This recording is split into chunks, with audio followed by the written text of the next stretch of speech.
Welcome to Senior Moments, the show where we talk about all things senior, the good, the bad, and the utterly ridiculous.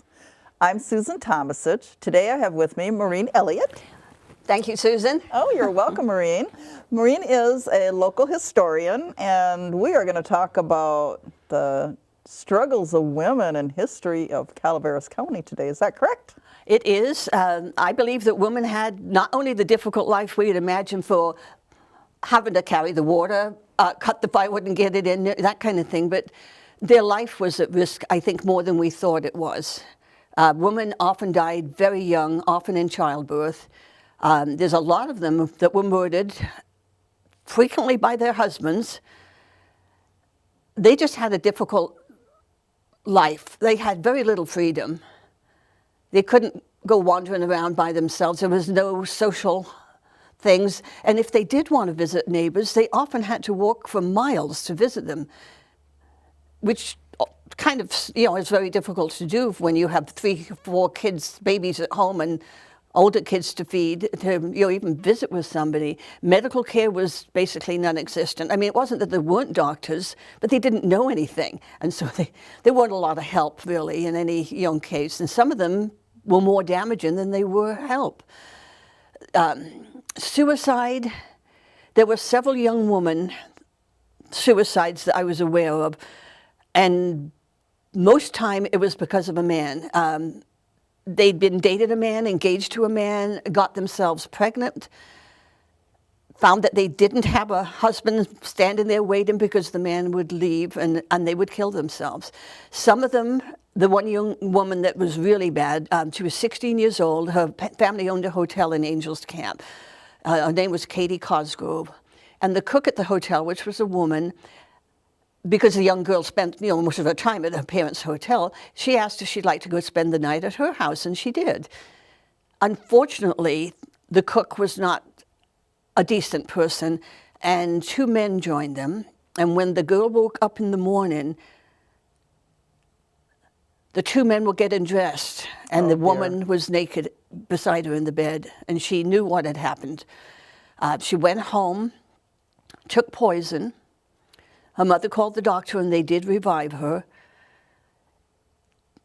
But her mother, not knowing what had happened, left her in charge of the woman cook who had caused the problem. Oh, dear. And she dosed her with another round of poison, and this time they couldn't revive Katie. But before she died, she was able to tell her mother that she had been raped by a local man. The 2 men who had been involved, both had got on the stage and were in Sacramento when they were arrested. They were brought back for trial, but there were no witnesses. The girl was dead. The other man and the other woman, of course, weren't going to testify, so Lincoln Raspberry got off. And it's sad to think of something like that, and there's nothing. No resource at all. And there were several of them. There was another young woman, it was Angels Camp again. She came to Angels to meet the young man she had been engaged to. Not sure why there, because he was from Mountain Ranch and she was from San Andreas. But they had dinner at a hotel. She had took a room in a hotel across the road. She went and spent the night. In the morning, she got up, walked on the hill above the hotel, and somebody saw her drink something. And she went down to the road, collapsed on the road, and they carried her up to the hotel and put her in bed, and she died. And there was a note that explained that she wasn't clear, but she said he wouldn't marry me, and he knew what condition I was in. And so she had killed herself over it. That is such a sad commentary. For something like that, and the disgrace would make them kill themselves back then.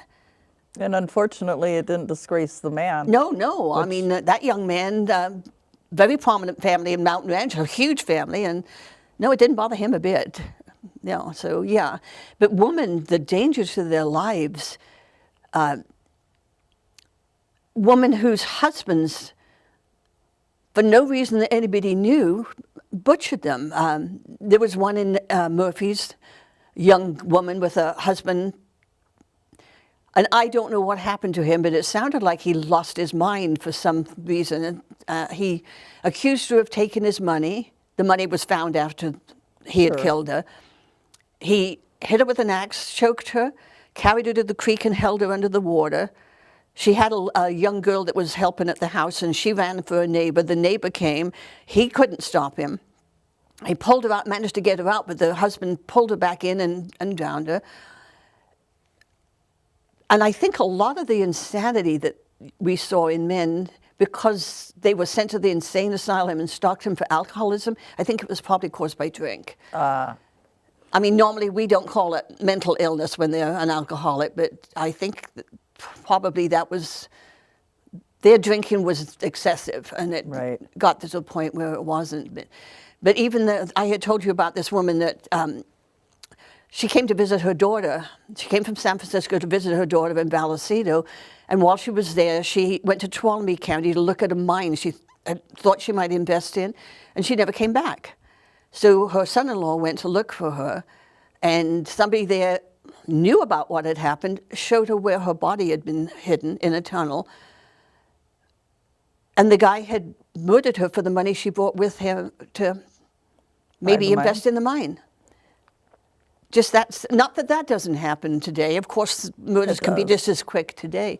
Childbirth was a major problem. We had a young woman who lived around in the Murphys area, Douglas Flat.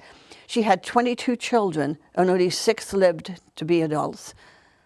I don't know how you could... She died at 37. Do you realize how many children she had in what short a time? Oh, that is crazy. And most of the babies were not named, so I'm thinking they died at birth. They were buried with no name, you know. And that was a problem for most of them. Barney Shearer was very well known in the Murphys and up the Highway 4 corridor. He was here when there was first the gold rush. He was an engineer. He helped design the road up towards Big Trees and the ditches, the water ditches. He did all the work on those. That is amazing. That's a... No, he was very prominent and well educated, obviously. He didn't bring his wife with him. She and the children stayed in New York until he'd settled, and then she came. I'm believing she came in 54, because in July of 55, she delivered twins. And she died in childbirth, and the 2 babies died. Oh, that's too bad. There was just, like I said, there was no care. Disease, which I know people don't think about today, but the number of children, and their mothers too, that died from scarlet fever and simple things. I really didn't think of scarlet fever as being a killer, but obviously back then it was. The insane asylum, the risk for a woman who had given birth and who had emotional problems after birth was that her husband was going to have her sent to Stockton Insane Asylum. And seldom did they come home. They just stayed the rest of their life there. And why was that? I'm not sure if... Some of them may have had exceptionally deep problems after birth, because that does happen. But I don't know why the husband hadn't a little more understanding of helping his wife through it. But it was so frequent. It didn't take anything. We actually had a doctor that was in the Angels camp, Dr. Wyrick. He sent his mother-in-law to the asylum. She came up from San Francisco to visit her daughter, and she found she was addicted to, I think it was morphine, and she was furious with her son-in-law, the doctor, because obviously he had caused this problem. He didn't like being badmouthed, so he had her committed to the Stockton Insane Asylum. She had no signs of insanity. The doctors down there realized she didn't, and her friends from San Francisco went and got her out. But that a doctor could do something that simple. Just, I say she's insane, and there you go. Yeah. And it's mind-boggling, because if I understand history correctly, a man who simply was tired of his wife could claim that she had hysterics and put her into one of these institutions, and there was no recourse. Mrs. Goodall, her son put her in. He said she had a religious fever.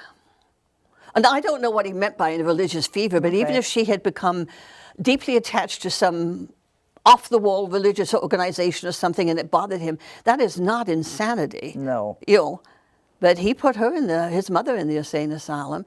I know alcoholism often was, and they did actually, I guess it would call it, they dried them out and they would come back home in 4, Right. 5, 6 months. So that might have been a good thing. I don't know whether it helped him a lot, but at least it was something. But yeah, you're right, hysteria, possibly even not being as rule-abiding of the husband's rules. I Right. mean, anything they could get away with doing that. You never ever saw a woman asking her husband usually to be Right. committed, but the husbands didn't have their wives committed a lot. Yeah. Yeah. So, was alcoholism a problem with Yes. the women? It's isolation, having no money. Often the men would be gone for long hours because they had not just for work, but they had a complete freedom to spend their evenings in the bars in town if they wanted to. Women didn't. Right. What I found kind of amusing in 1886, I think it was, the men had always had lodges. They had Right. the Masonic Hall, they had the IOF. There was always lodges, and they would go to them for their meetings. Sometimes they went, they would go from 30 miles on their horse to go to their lodge meeting. The women didn't have those things. Well, the female lodges started opening, the Rebeccas, the Eastern Stars. Oh. And there was an article in the newspaper that the men of San Andreas had had enough of this because now they had to stay home with the children. And they had a meeting to figure out how to do it. And their idea was that they would find, not that they'd stop their wives from going, maybe they realized by then they couldn't stop them from going, but they would do I guess you'd call it a public nursery that the kids could be left at so they could do what they wanted instead of staying home watching the kids. Which I don't know whether they carried that through, but it was nice to see that the women were finally getting a social group, support group, which is what they were. Yeah. Right. Musical groups were a support group. There were often women's, bands in each of the towns. Mm-hmm. Where before earlier, it had always been the men with the bands, and they did like uniforms. They had really, really fancy uniforms that they paraded up and down in. But like I said, but the women, it wasn't all. Well, they had a difficult life, but a lot of them became very, very strong businesswomen. The Murphy's Hotel,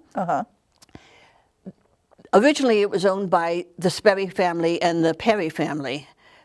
But when Mr. Perry died, Mrs. Perry, Eliza, bought out his half of the hotel from Mr. Sperry, so she owned it by herself. And now she's a widow and she owns it. She sold it, and eventually Mrs. Mitchell and her family bought it.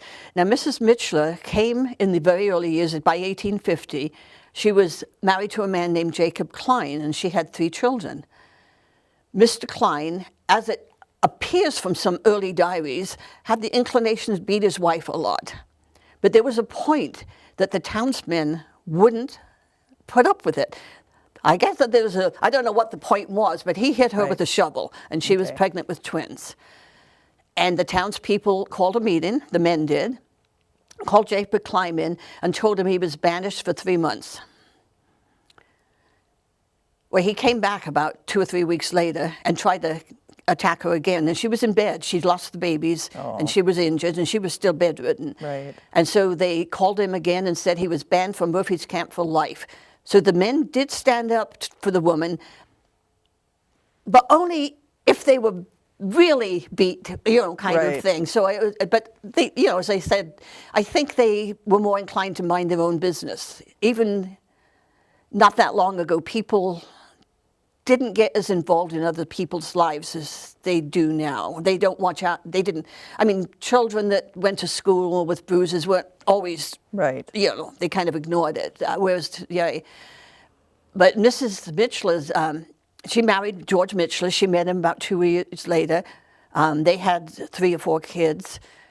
He died 2 years after they got married. He was murdered over in Mariposa County. So here she is again now with her first children, her second batch of children. That woman worked. She raised those kids, a single woman, and ended up owning the Murphy's Hotel.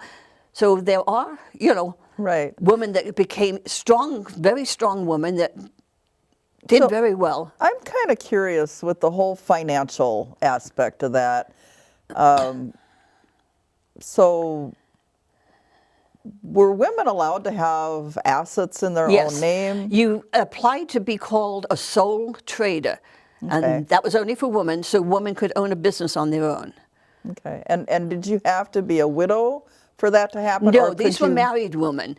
If you Okay. weren't married, you didn't have to ask because you could own a business, but a married woman could only do business if she had become a sole trader, which meant that her husband couldn't take over the business. It was her business. She Okay. could buy, sell, run it on her own. It was also a financial trick that families used if the husband had got himself in financial difficulty. She'd become a sole trader. She would take over the business that was his, and now his debts were his, but he didn't own the business. There were several occasions where you saw that definitely is why she became a sole trader. But a single woman, no, they could buy. The people who probably couldn't, like you know, you could claim land. Right. But I believe you probably would have needed to have become a citizen. I doubt foreigners could claim 160 acres from the government. Okay. Because we had a French lady, I don't know if you've ever heard of Madame Felix. There's a book on her, Madame Felix's Gold. No, I had not. Well, she was in Murphy's. The first time she was mentioned, she was standing in a creek in Angel's Camp with her husband, helping him mine for gold. They described her as wearing pantaloons, a red flannel shirt, and working just as hard as him. And they were working to get money to get a boarding house in Murphy's. Well, she did. She got a boarding house in Murphy's with a saloon attached to it.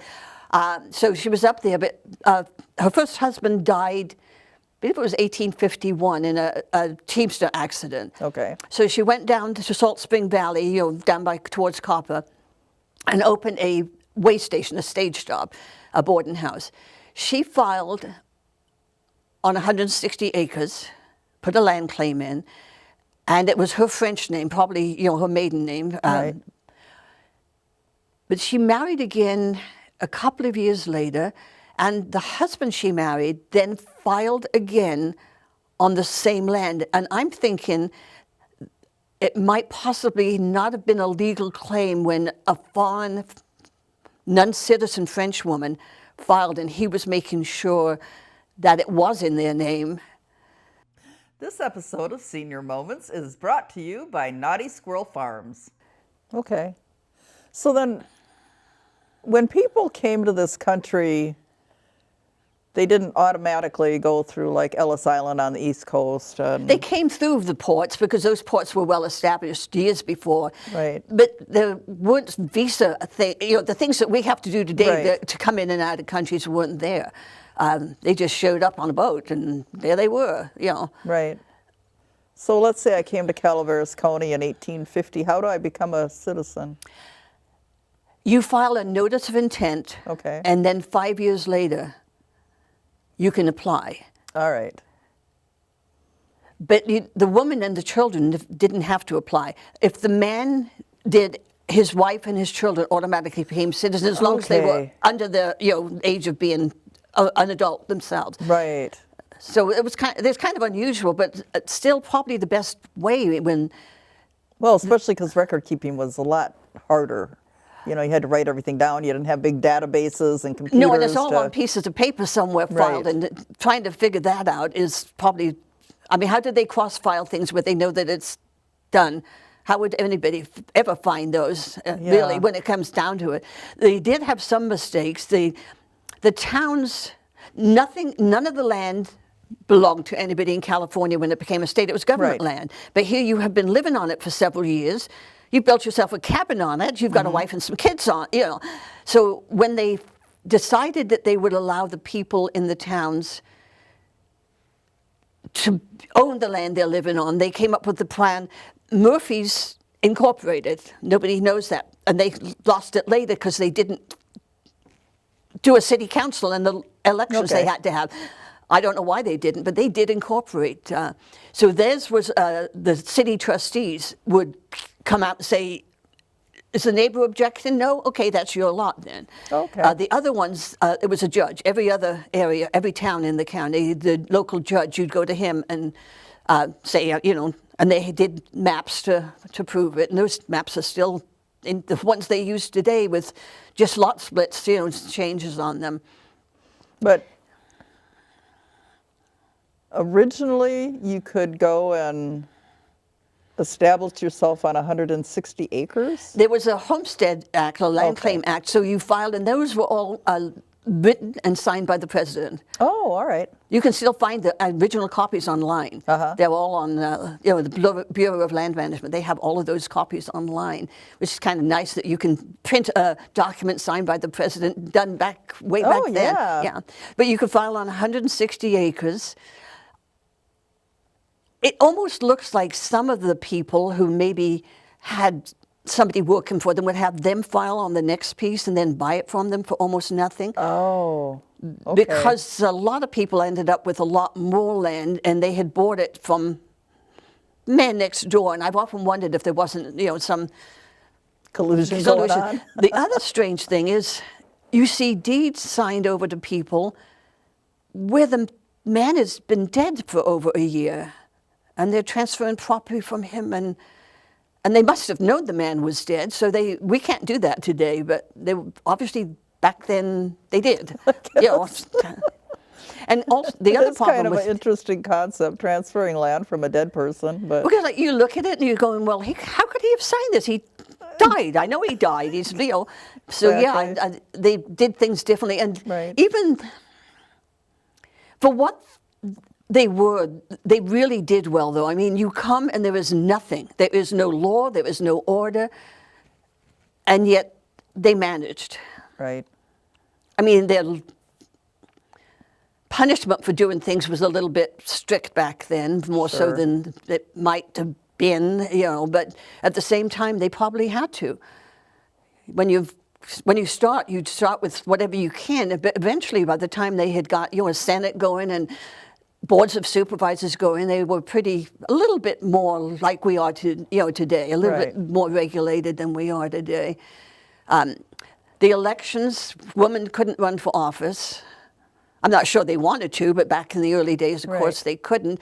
And it was constant fights of whether the election was legal or not legal.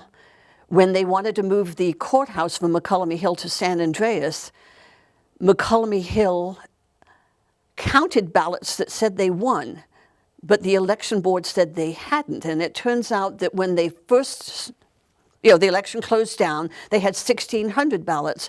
The next day they had 2,500 in that thing. Oh, And dear. some of the names on them were like Jeff Davis, General, Sure. and some of the generals had voted 3 times, so... Well, the generals, I guess they get more privilege than the rest But then of again, us. you took a piece of paper and you put it in a box. Who was to know what you were doing? Exactly. You couldn't register people. Here we go. Can you register? Yeah. You really couldn't keep much track on what people were doing when it's, back then.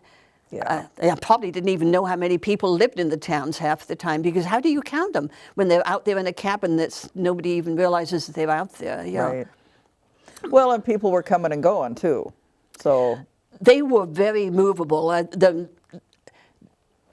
The people that you saw that owned property in one town and would own 5 pieces of property in a town on the other side of the county, keeping in mind that you have no way to get over there except for 2 days' ride on a horse. Right. It was pretty amazing. Yeah. yeah, that is pretty crazy. So do you have any idea what the average lifespan for a female was in 1850, 1860? That Probably by the time you were 60, you were old. okay. I mean, you would be worn out. I mean, but there were women that, like I said, lived well into their 80s and the 90s.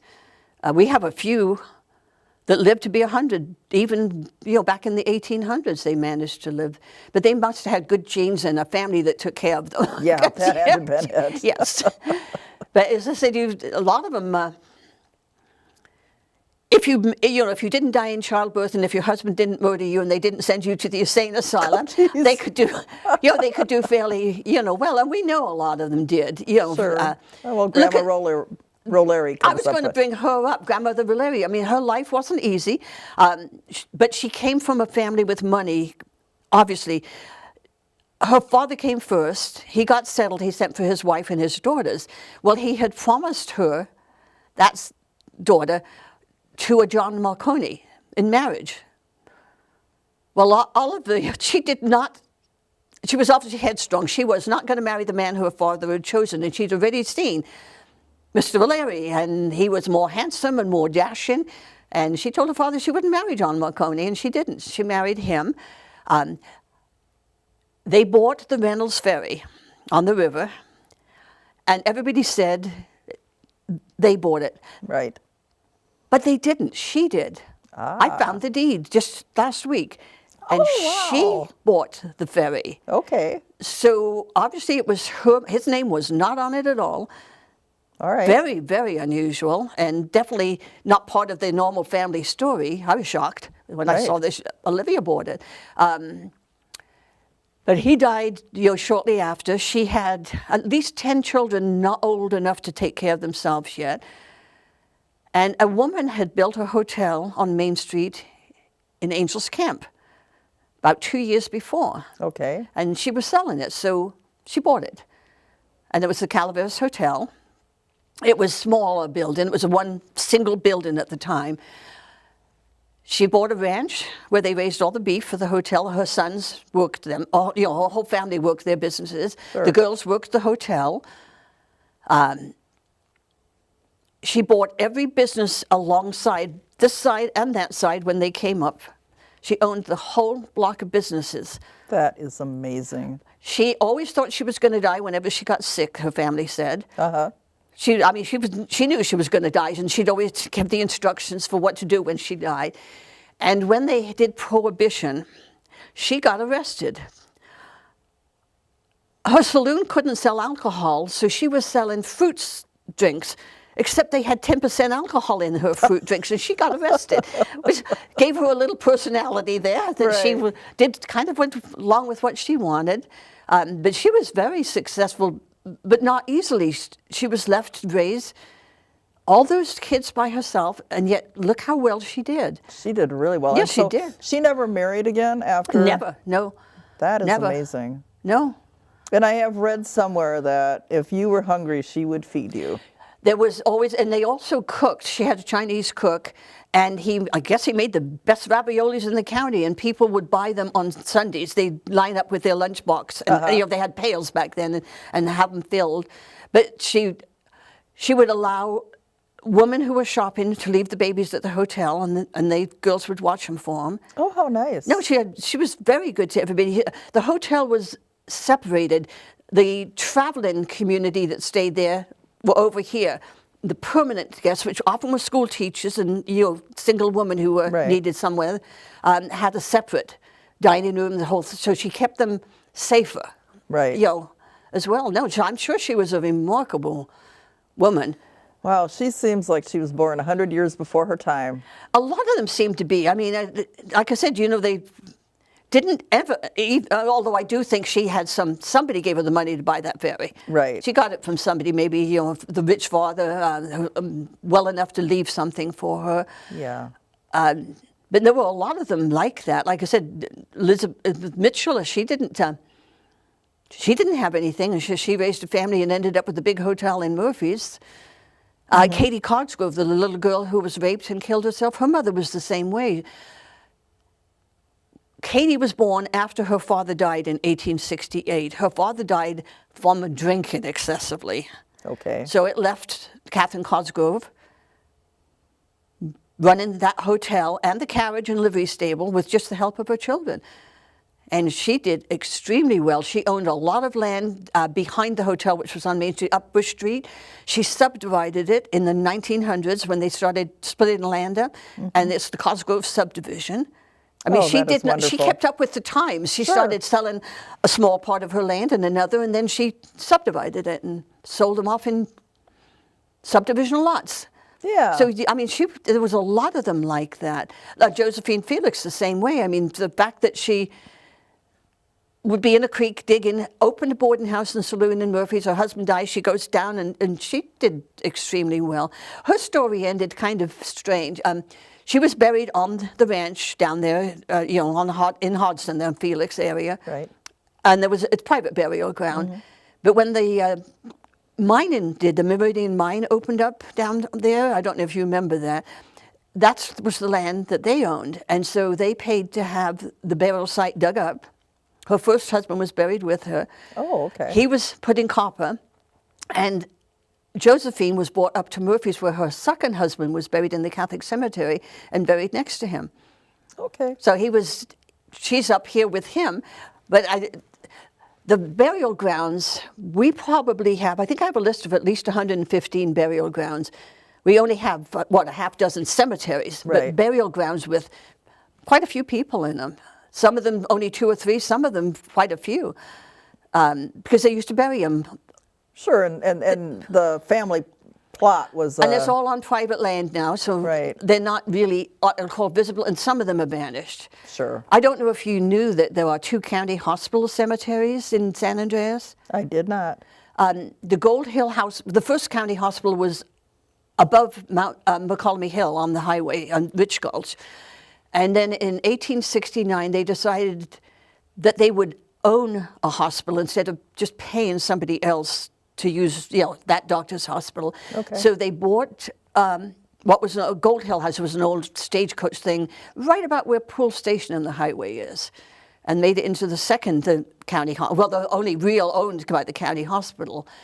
And there are at least 80 to 85 names that I know are in there. Mm-hmm. And when that closed down around 1900, they had a new hospital up where the government center is. It stood right where the government center is, and up above it is the hospital burial ground. They have at least 500 burials in there with no markers for any of them. Oh my gosh. Well, one of them, the family came and put the marker on, Thomas Right. Evans, his family came. None of them have a marker. So why was that? Why were none of them marked? They're paupers. Oh, okay. Makes So sense. it was cleaned up at one point. The county archivist had the crew from Jamestown come out to get rid of the weeds. First time we'd actually seen. And there were rows of, what they call gravestone rocks sticking up in rows. And Oh here's my another gosh. row. You could see where those people were buried. But we know the names, but we don't know Which ones are which? who is which. Right. We don't know which end they started, which row they did. Or maybe we Right. could do it by date of birth, but we have no idea. But we have a lot of people buried in this county.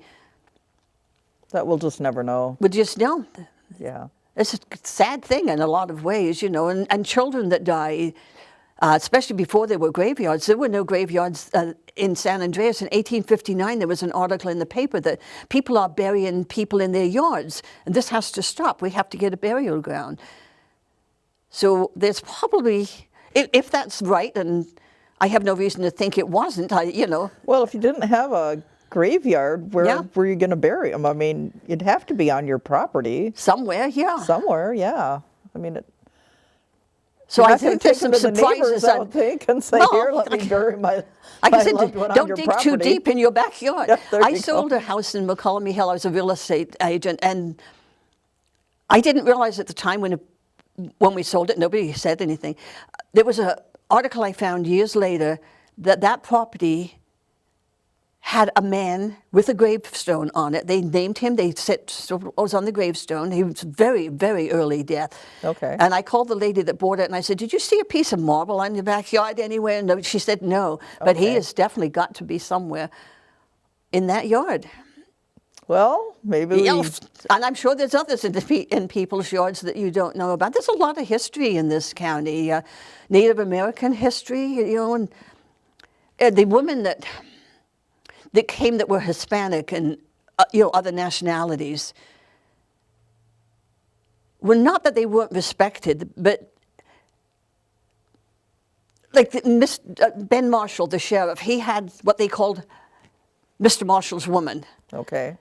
But she had children that were obviously his. Right. It seemed like there was a lack of a certain type of respect in terms of, were they married? But in most of the cases, especially in Murphy's that I've seen, the men ended up kind of fading away and the women remained.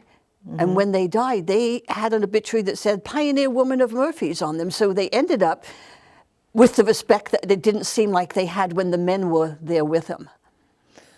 Well, that's... I mean, I don't know if I'd like to be called Marshall's woman. No. You'd like to something better than that.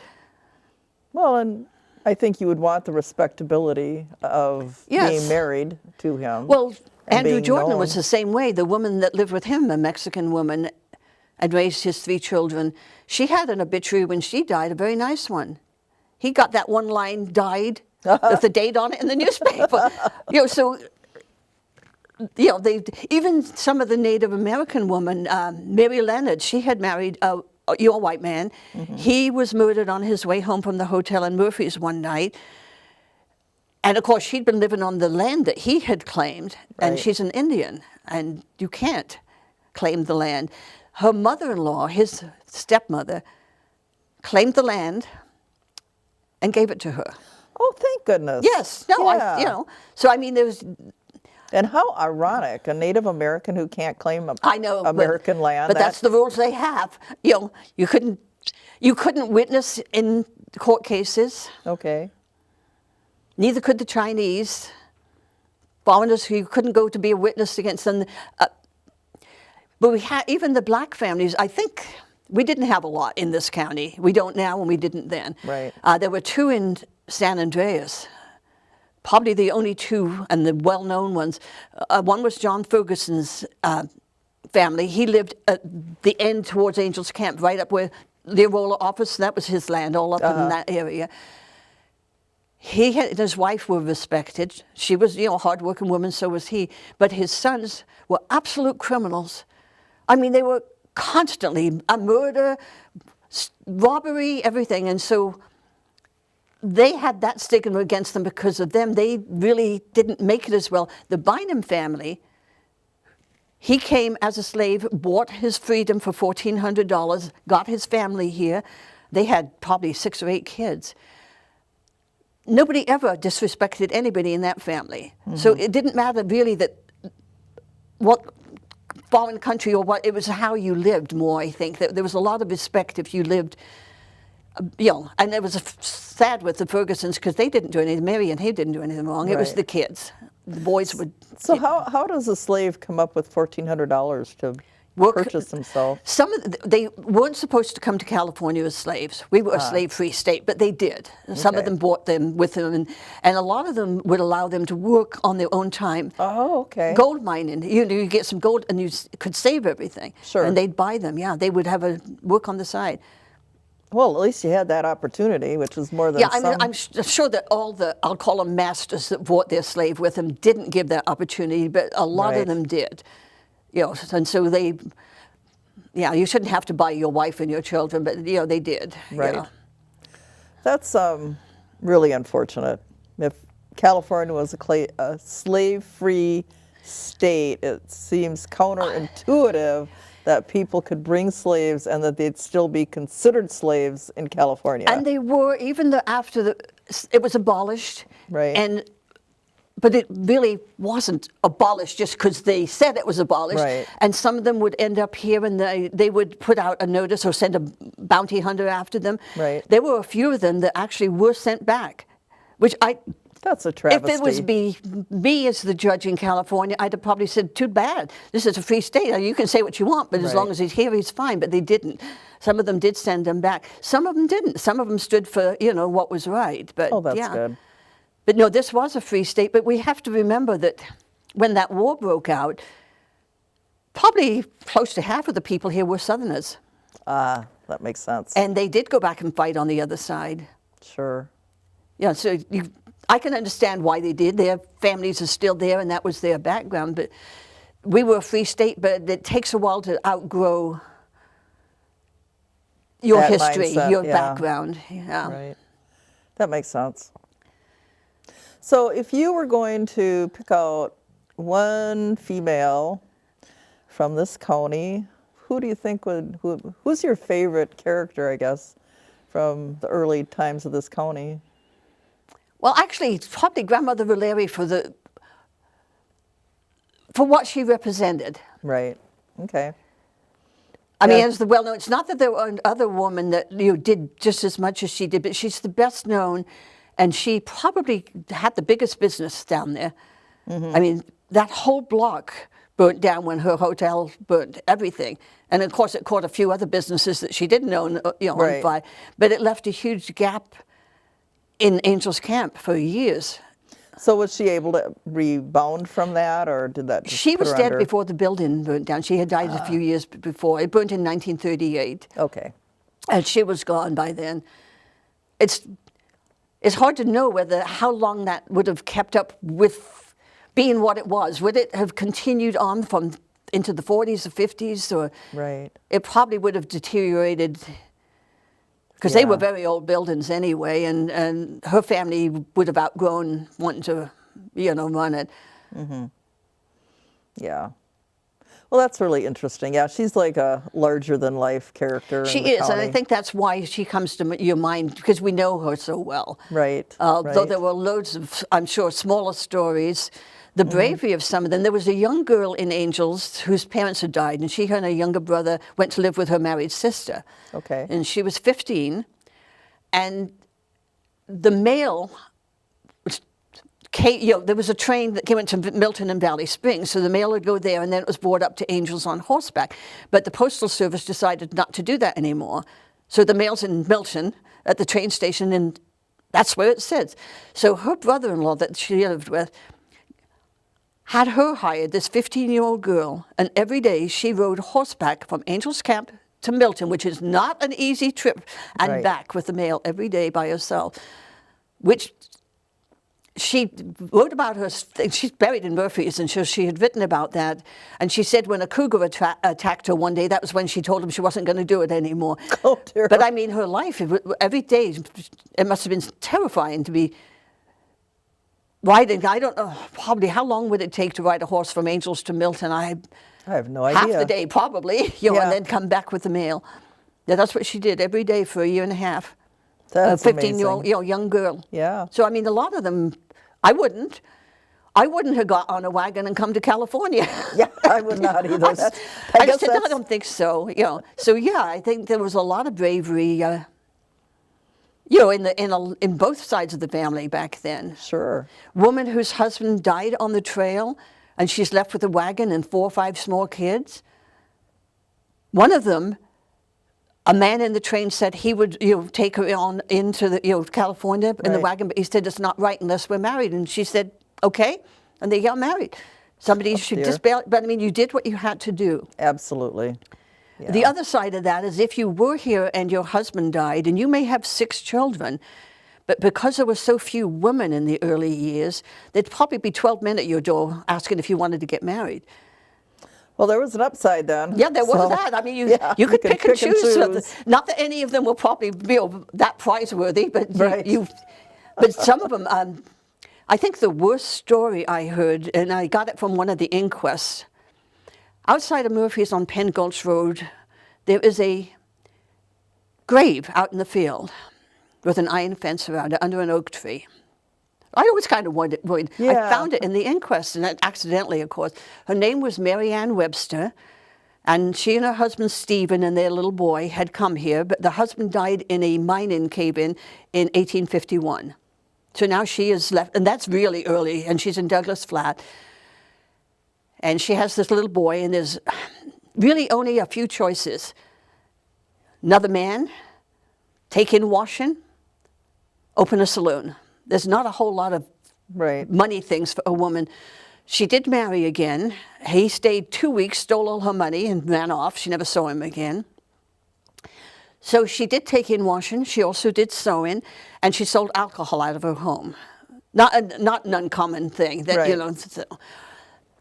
But her husband beat her. Not her husband, her new boyfriend. She didn't marry the second one. If she did, there was no marriage license. And he beat her, just as I said with Jacob Klein, Right. out in the yard badly one day. Other men came and pulled him away.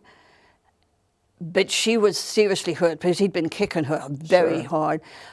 She was pregnant, which not far enough along that anybody probably had realized she was. She lived probably about 6 to 8 weeks. The men came to help her too. There weren't that many women back in 1850, so the men came to help her. She asked one of them to go to Murphy's and get Dr. Jones. Dr. Jones, the kindly country doctor, refused. He said it was her own fault. Oh, brother. But he did send medication, probably not much of anything. Didn't Right. help anything at all. She lay there. Women came in, and they'd walk up. They named the woman, so I knew they walked from Vallecito and down from Right. Murphy's by themselves to make her some bread and do some things for her. The doctor from down below, Dr. Goodwin, came, and he's the one that got killed in the duel with Jeff Gatewood. Okay. He came the day she died. He agreed to come. And he sat there with her till she died. He gave her stimulants, I'm thinking Right. whiskey probably, but didn't Yeah. revive her. So she had told one of the neighboring men that where she had hid some money in the yard.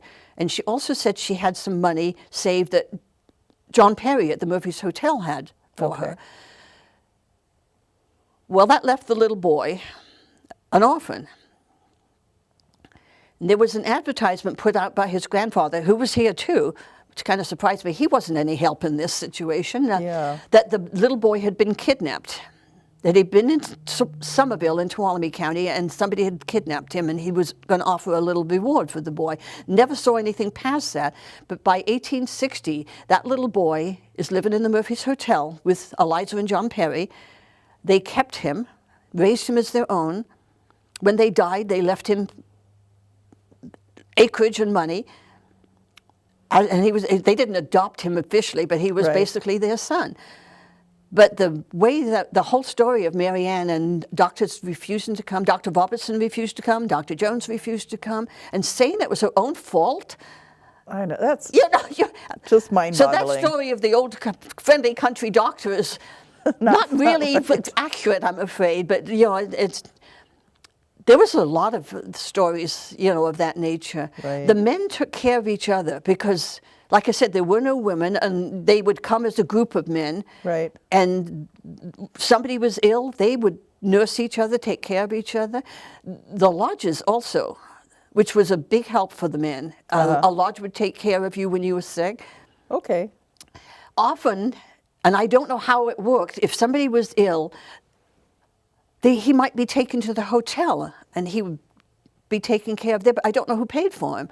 I've often wondered how that worked, Maybe it was just They found this man somewhere injured. They took him to the hotel and they put him to bed. And I'm thinking, well, I wonder paid how for that that? worked. Who took... well, maybe that was just It might just be that they just did that kind of thing. exactly. That's Yeah, just what they exactly. did. Because what else are you going to do with them, right? And Well, I said they did take care. Henry Angel, that Angel's Camps, he died in the county hospital, a pauper. His friend had died several weeks before he did, and Henry sold everything he owned so that man could be buried decently. Oh, nice. So when he died, he had nothing. Oh, And they were dear. going to put him in the pauper cemetery at the hospital with no marker. And his friends took up money and buried him in the San Andreas cemetery. Unfortunately, they didn't put a marker on his grave. They Oh, buried dear. him, but they didn't pay for the marker. Yeah. So we don't know where in that cemetery he is. But at least, they did what they could for Right. him. The funny thing is when he died, because we all say Henry Angel and the Angels, nobody mentioned any of that. interesting. Well, it wasn't history then. Yeah. It's just like we make up, Mark Twain, they act like he lived here. He visited didn't. Angels for a couple of days that one winter. So, yeah, things get bigger in our mind. Albert Michelson, you'd think, wouldn't you, that maybe he was a permanent citizen? He was here a few years, the family my was. gosh. And so I think they're bigger in life to us now than they were when they were actually walking amongst, everybody. Okay. So I did read there's going to be a building in Murphy's that's being dedicated by the Sons of the They've Golden... got a row of buildings across from the hotel. One was, the one on the left side was the original water company office. Okay. And then the other two eventually ended up bought by the local butcher, Adam Kilburn, and then went on to still be butcher shops for years with other owners. The Union Water Company office stood through the 1893 fire and explosion and needed some rebuilding, but the other two weren't. They were built after the 1893 Okay. fire and redone. But they have quite a bit of history. Very few buildings in our cities, towns are original. Okay. There were so many. The Angels Hotel, it burnt to the ground in 1855, as did the whole town. So what was starting the fires? I mean, they're not wildland fires like we Lamps have and today. things, sometimes arson. Ah, okay. I mean, I was amazed at how many arson fires were started in these towns. I wonder why. I don't know. I don't know why anybody would, but they did. Murphy's built down in 1855. They rebuilt, had another massive fire in, I believe it was 1874, and they rebuilt some of it, but not all of them. And then in 1893, a fire started in a warehouse behind a store. It was owned by the store owners. And the fire spread, and they had black powder and explosives in there. Oh, dear. Yeah. And it blew up and took out a whole block. But that's not as bad as the whole town. You know, That's true. the funny story on that one is everything that was in there, hams and everything, ended up in people's yards, sometimes a mile away, and they were hanging. Things were hanging off of trees. That, you know, You get a cooked ham. clothing that came out. You know, but a lady, I was speaking in Murphy's, and a gentleman said how he'd known this woman, and she had told him about all that. She'd seen it with her own eyes, and he named who the lady was. And I didn't want to say anything at the time. I thought I'd better check. She was born 10 years after the explosion. She didn't see anything. Jeez, that's And those funny. stories of people who have memories that they don't really have are very frequent in this county. The family that my daughter married into, that man was interviewed in 1960 for the newspaper, and he told how he had met Black Bart on his father's ranch, and after Black Bart got out of jail, he came back and visited them again. He was a year and a half old when that happened. Geez, that's I don't funny. think you did. Yeah. And that's very common. I don't know if it's that their grandfather has told them the stories over and over, and it seems like their memory. Right. I think that could happen very easily to people. I do too. But there's common stories of that nature of how there was one on a murder in the Murphy's Hotel. I found in a newspaper recently where the man said he was there, he was in the hotel, and it was him that Bill Holt was after.